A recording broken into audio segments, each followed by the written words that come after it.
연일 코로나 확진자 뉴스로 인해서 참 많이 힘들고 우리들 마음이 많이 무거우시죠. 이 코로나 사태가 해결되면 마음껏 여행도 좀 다니고 우리가 조금 더 활동적으로 일하고 또 섬길 수 있을 것 같은데 우리의 발이 묶여 있습니다. 포르투갈이라고 하는 나라 참 매력적인 나라입니다. 그런데 이 포르투갈의 수도 리스본에서 약 한 40km 정도 서쪽으로 가면은 까보다 로까라고 부르죠. 로까 고시라고 합니다. 이 고시라는 것은 우리나라의 간절곶 같이 그 나라의 가장 끄트머리에 있는 툭 튀어나온 지형을 얘기하는데요. 이 로까 곳에 가면은 그곳에 이런 시비가 하나 있다고 합니다. 그곳에 로까 그 포르투갈의 아주 유명한 시인인 까몽에스라고 하는 사람이 쓴 시구가 그 탑에 적혀 있는데 거기에는 이렇게 쓰여 있습니다. 이곳에서 땅이 끝나고 바다가 시작된다.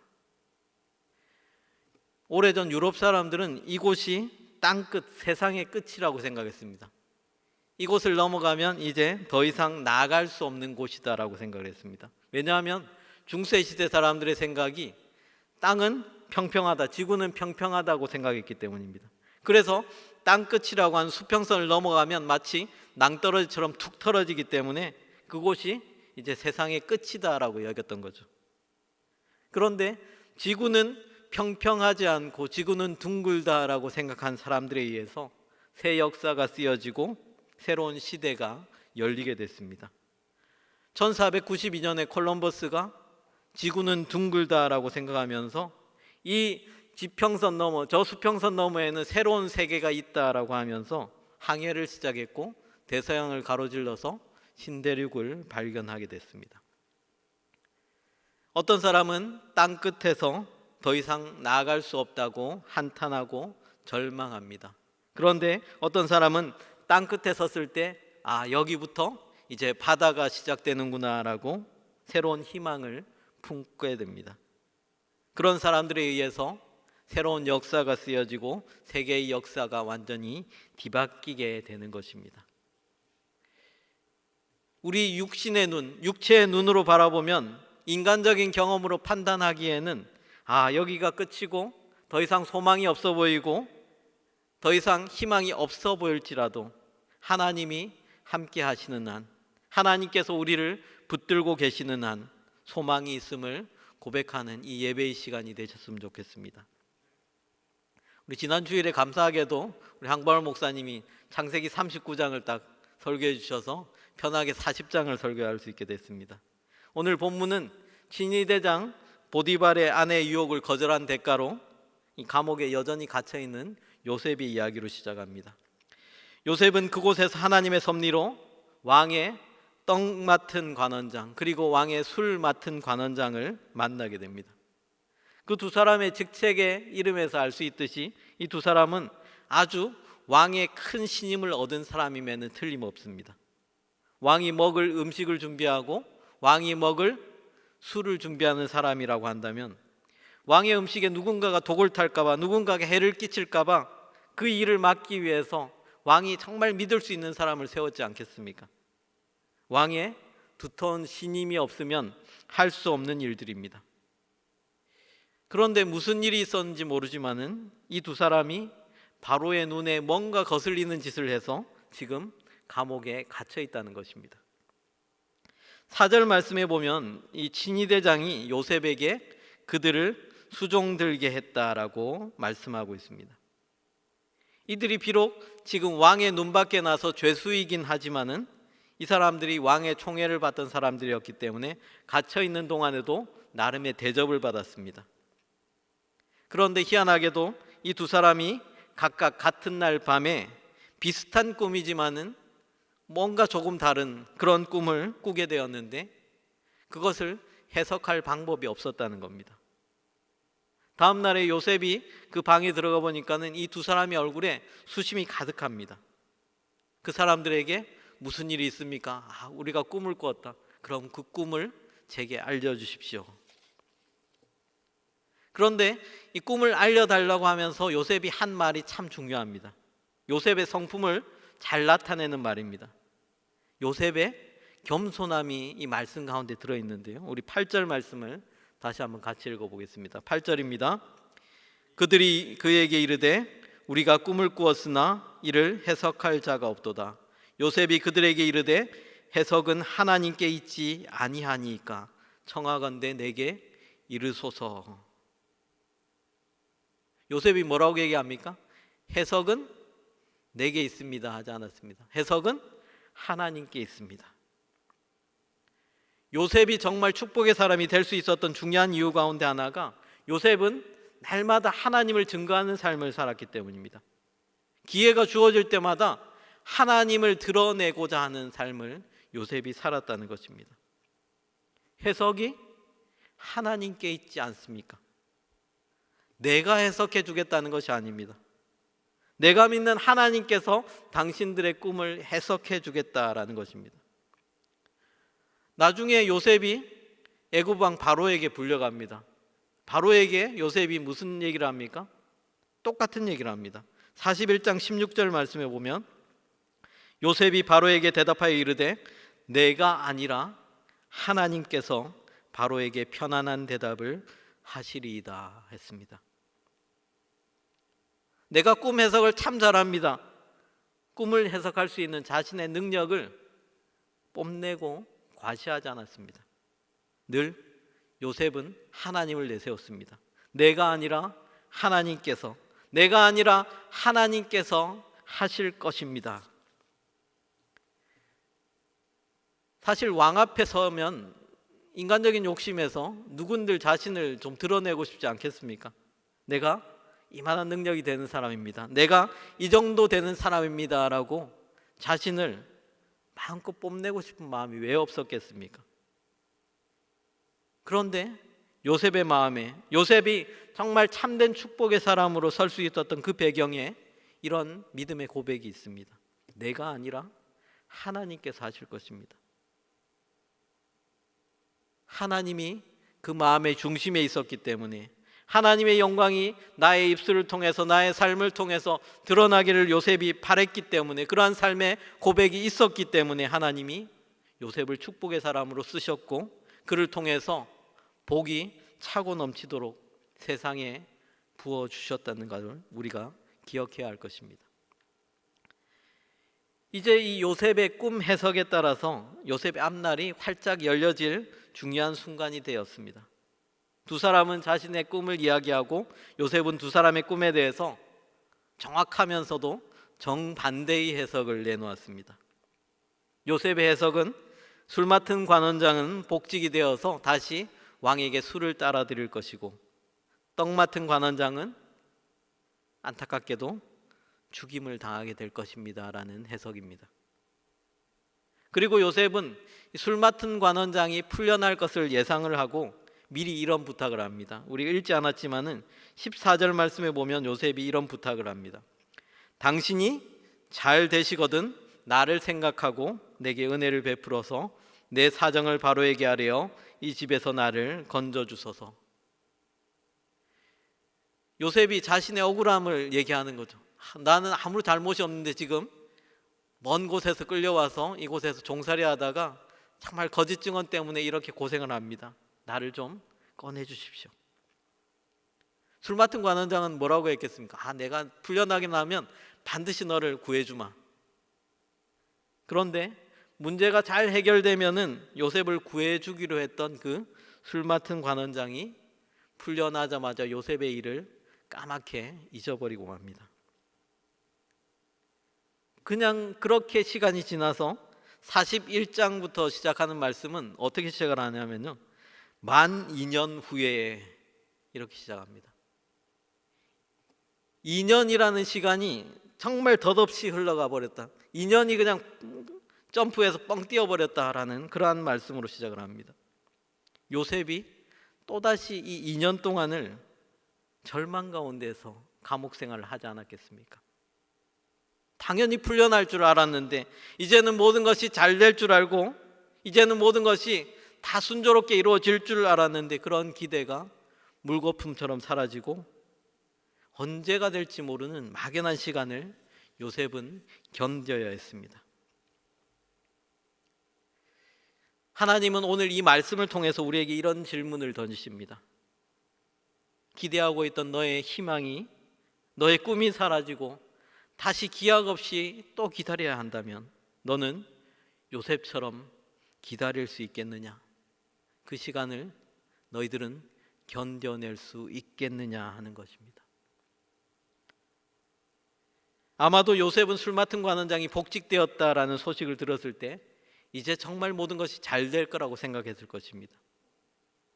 어린 나이에 낯선 땅에 종으로 끌려와서 정말 큰 고통과 어려움을 겪었을 것이고, 이제 좀 주인의 눈에 들어서 인정받네 했더니 또다시 거짓 모함을 받아서 감옥에 갇히게 됐습니다. 하지만 이제는 내 인생이 풀리겠구나, 이제는 내 인생에도 봄날이 찾아오겠구나, 이런 소망과 기대를 가지지 않았겠습니까? 그러나 아무리 기다리고 기다려도 술 맡은 관원장에게서는 소식이 없습니다. 곧 풀려나서 내가 자유의 몸이 되겠거니 하는 그 마음도, 그 부풀었던 마음도 어느새 식어져 버렸을 것입니다. 이럴 때는 차라리 아무런 기대를 하지 않는 것이 훨씬 더 나았을지도 모릅니다. 이 사건을 인해서 요셉이 겪었을 절망과 좌절은 이전에 겪었던 것보다 훨씬 더 크고 무거운 것이었을 것이 분명합니다. 그런데 우리가 아는 요셉은 여기서 절망하고 낙심하지 않았습니다. 다시 믿음으로 일어섰고 여전히 감옥에서 그가 맡은 일들을 최선을 다해서 감당했을 것입니다. 요셉이 이 2년의 기간을 어떻게 보내었는지 우리는 정확하게 알 수 없지만은 성경에는 뭐라고 기록되어 있습니까? 만 2년 후에로 그냥 그 사이의 얘기들은 다 지워져 버렸습니다. 하지만 그 단서를 발견할 수 있는 말씀이 시편 105편에 나옵니다. 105편 17절에서 19절 말씀을 한번 같이 읽어보겠습니다. 그가 한 사람을 앞서 보내셨으며 요셉이 종으로 팔렸도다. 그의 발은 착고를 차고 그의 몸은 쇠사슬에 매였으니 곧 여호와의 말씀이 응할 때까지라. 그의 말씀이 그를 단련하셨도다. 요셉의 인생에 있어서 가장 혹독한 시련을 겪고 있을 때 하나님의 말씀이 그에게 임했습니다. 하나님의 말씀이 그가 절망하지 않고 좌절하지 않도록 연단하셔서 그 어려움을 이길 수 있게 하셨습니다. 사랑하는 성도 여러분, 여러분의 삶에 어려움이 있습니까? 낙심케 되는 일들이 있으십니까? 힘에 부치는 일들이 있지 않으십니까? 하나님의 말씀이 여러분들을 단련하는 은혜가 있기를 간절히 바랍니다. 하나님께서 내게 주시는 말씀으로 이 모든 어려움들을 이겨낼 수 있게 되기를 간절히 바랍니다. 이 요셉이 때가 될 때까지 하나님이 기다리게 하신 이유가 성경에 나올까요? 나오지 않을까요? 예, 분명히 나옵니다. 그런데 세상 역사 가운데에서도 하나님이 기가 막힌 타이밍으로 요셉을 위해 준비하셨던 것을 우리는 한번 찾아볼 수가 있습니다. 창세기 10장에 보면 노아의 세 아들이 나오죠. 이름 기억하십니까? 셈과 함과 야벳이라고 하는 아들입니다. 그런데 이 세 아들이 각 족속에 어떻게 보면 원조가 되는 거죠. 함의 후손이 아프리카 지역으로 이동해서 그 사람이 나중에는 이 아프리카 흑인의 조상이 됩니다. 그리고 셈의 후손은 가나안 지역, 지금의 아시아 지역으로 이동해서 황인족들의 조상이 되고, 마지막으로 야벳이 북쪽으로 이동해서 유럽인들의, 그러니까 백인들의 조상이 되는 거죠. 초창기에 애굽을 지배했던 사람들이 누구겠습니까? 당연히 함의 후손들, 즉 흑인들이 바로 애굽을 지배했던, 바로 애굽이 아프리카 대륙이기 때문에 애굽을 지배했던 지배자들입니다. 그런데 요셉이 애굽으로 팔려갈 정도의 당시에 셈족이 애굽으로 침공해 와서 이집트 나일강 하류의 지역들을 다 차지해 버립니다. 그래서 이집트에 새로운 왕조가 생기게 됐는데 그 왕조를 가리켜서 힉소스 왕조다 이렇게 부릅니다. 그 힉소스 왕조라는 이름의 의미가 뭐냐? 힉소스의 의미가 뭐냐면은 아시아의 통치자들, 아시아에서 넘어온 왕자들, 이런 의미입니다. 그래서 이 힉소스에 대한 정확한 기록들이 많이 남아있지 않아서 정확하게 판단하기는 힘듭니다만은, 힉소스의 기원이 셈족이다라는 설이 있고, 또 히브리인들이다라는 설이 있고, 또 하나는 인도 아리안계의 아시안인들이다라는 그러한 설들이 다양하게 있습니다. 그런데 기원전 1세기에 역사가 요세푸스가 어떤 기록을 남겼냐면, 이 힉소스의 어원 가운데 양치기 왕이라는 의미가 들어있다라고 하면서, 힉소스는 구약 성경에 등장하는 유대민족의 시초다, 유대민족의 원류다라는 그런 주장을 합니다. 그러니까는 힉소스 사람들이 이집트를 다스렸다라는 것은 히브리 사람들이 이집트를 침공해서 다스렸다, 그런 의미로 해석을 했다는 겁니다. 물론 여러분 이걸 100% 믿지 마십시오. 이건 설입니다. 어디까지나. 어쨌든 원래 외국의 통치자들이 함족 흑인들이었고, 기원전 17세기경에 힉소스 왕조가 시작되면서 바로는 누구로 바뀌었겠습니까? 셈족으로, 아시아 계통의 사람으로 바뀌었다는 겁니다. 이것은 분명한 사실입니다. 성경의 시대와 일반 역사를 우리가 100% 일치시키기는 사실 참 힘듭니다만은, 만약에 애굽의 왕이 함족, 즉 흑인이었다라고 한다면, 이 히브리 소년, 히브리에서 온 요셉을 애굽의 총리에 기용하는 일은 아마도 없지 않았을까라고 추측을 해볼 수가 있습니다. 하나님이 요셉이 애굽에 끌려가던 그 시기에 애굽의 왕조가 이미 아시아계로 혹은 히브리 사람 계열로 바뀌었을 가능성이 높은 시대라는 아주 흥미로운 대목을 우리가 역사 가운데서 읽을 수 있습니다. 조금 더 오버해서 얘기를 하면요, 하나님이 요셉을 총리로 만들기 위해서 애굽의 왕조까지도 바꿔놓았다라는 그러한 얘기를 할 수가 있는 거죠. 그래서 우리는 이 출애굽기에 나오는 대목도 조금 눈여겨서 봐야 됩니다. 출애굽기 1장에 보면은 시대가 바뀌면서 어떤 얘기가 나오냐면은, 요셉을 알지 못하는 새 왕이 등장했다라는 표현이 나오거든요. 요셉을 알지 못한 새 왕이란 이 문구가 어떤 의미겠습니까? 히브리인들이 노예가 되고 핍박받기 시작합니다. 즉 요셉을 알지 못한 새 왕이라는 것은 다시 이집트에 새로운 왕조가 등장했다는 거죠. 바로 아시아계가 아닌 다시 함족이 정권을 잡았다라는 것으로 해석을 해야 됩니다. 힉소스인들을 몰아내고 다시 원래 애굽의 주인들이 왕권을 차지했다는 것입니다. 물론 지금까지 제가 한 얘기들은 사실 연대가 조금 맞지 않는 부분들이 있기 때문에 학자들 사이에서도 여전히 아직까지 논쟁이 되고 있는 내용들이긴 합니다. 그런데 우리가 성경에서도 하나님의 분명한 타이밍을 발견할 수가 있습니다. 역사가 아닌 성경 속에서 발견할 수 있는 하나님의 섭리는 창세기 41장 46절 말씀에 나옵니다. 41장 46절 한번 같이 읽어보겠습니다. 요셉이 애굽 왕 바로 앞에 설 때 30세라. 그가 바로 앞을 떠나 애굽 온 땅을 순찰하니. 요셉의 나이를 얘기하고 있죠. 요셉이 30세다. 그러면 요셉이 감옥 안에 있을 때 그 관원장들의 꿈을 해석해 줄 때 요셉의 나이는 몇 살입니까? 산수가 잘 안 되세요? 28살. 하나님이 2년을 기다리게 하신 분명한 이유가 있다는 겁니다. 30세라는 것은 성경에서 굉장히 중요한 나이입니다. 예수님의 공생에 언제 시작하셨죠? 30세에 시작하셨습니다. 민수기 4장 3절 말씀에 보면 이런 말씀이 나옵니다. 곧 30세에서 50세까지 회막의 일을 하기 위하여 그 역사에 참가할 만한 모든 자를 계수하라. 구약 시대에 성전에서 봉사할 수 있는 최저 연령은 30세라는 것입니다. 그리고 당시 애굽의 문헌 가운데에도 공직자는 30세가 넘어야 한다는 그러한 단서가 나와 있습니다.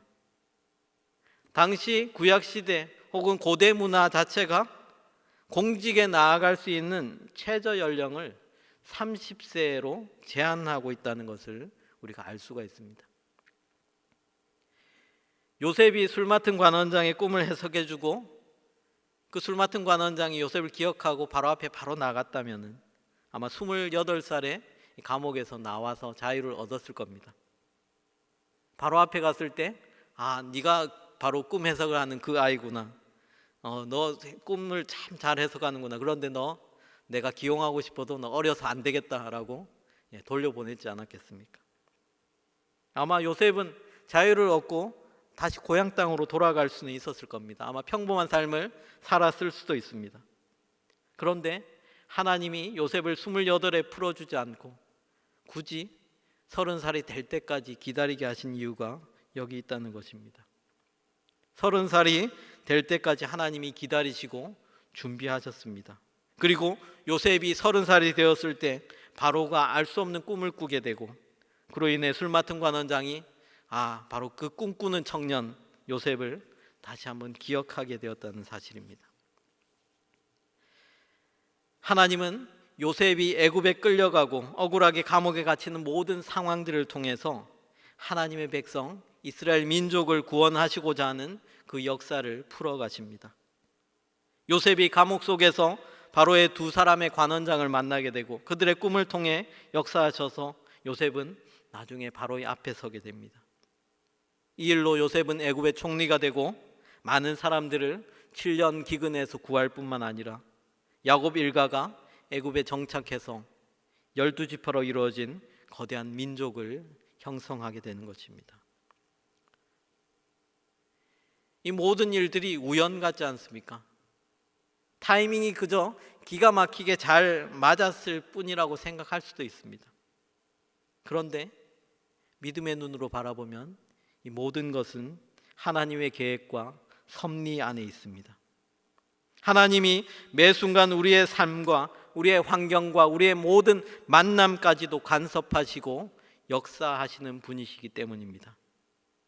그리고 우리가 그 믿음으로 살아가도록 지키시고 인도하십니다. 지금도 우리 삶의 발걸음 발걸음은 하나님의 섭리 안에 있습니다. 하나님의 주권, 하나님의 섭리를 우리가 인정한다고 한다면 현재의 상황들, 우리 삶 속에서 부닥치는 많은 문제들, 이 가운데에서도 하나님이 하심을, 하나님이 이루실 역사를 우리가 바라보며 기대하고 소망할 수가 있게 됩니다. 여러분, 어떤 기도의 응답을 여러분 기다리고 계십니까? 기도해도 이루어지지 않는 여러분 기도 있지 않으십니까? 그저 세월이 지나면 해결되겠거니라고 기다리고 계시지는 않으십니까?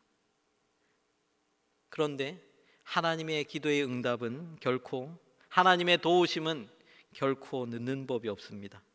다만 우리가 너무 성급할 뿐입니다.